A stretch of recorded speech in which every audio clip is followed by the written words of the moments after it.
Добрый день! На канале новая постоянная рубрика FaceTime Мэрии. ЯТВ будет ежемесячно обсуждать самые актуальные вопросы города с мэрией по видеосвязи.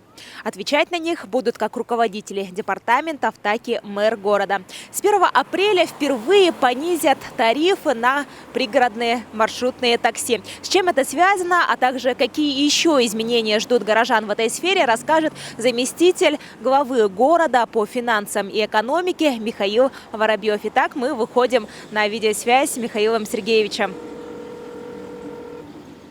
Михаил Сергеевич, здравствуйте. Здравствуйте.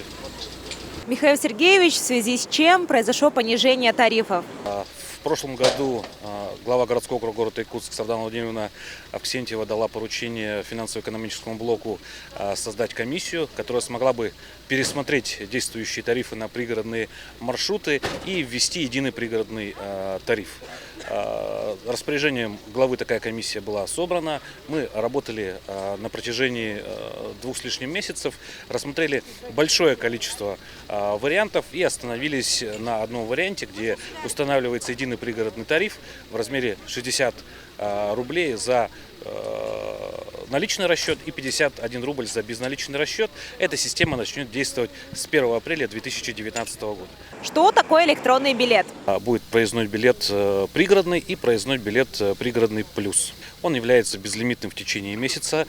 Стоимость такого электронного билета именно для пригородных маршрутов по городскому округу города Якутск будет стоить 2500 рублей, включая городской округ Житай 3000 рублей.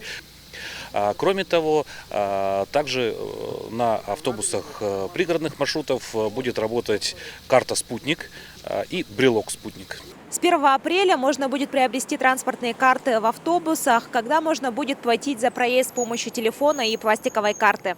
Проездной билет можно будет действительно приобрести прямо в автобусе, можно будет приобрести в местах продажи таких карт, включая несколько мест по пригородам, это в Тулагино, в Кангаласах.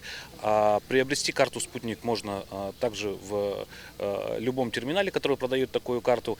Карта «Спутник» она достаточно универсальна. Если говорить про проездной билет, то он будет использоваться только на пригородных маршрутах, а карта «Спутник» это инструмент совершенно пригодный как и для поездок в частных автобусах, так и в автобусах МУПИ-ПАК. При этом он не имеет лимита по времени, по сумме. Каждый гражданин через приложение может на счет положить определенную сумму денег и использовать эту карту на всех маршрутах, которые расположены на территории городского округа города Якутска. Да, также есть возможность использовать NFC, есть возможность использовать пластиковые карты.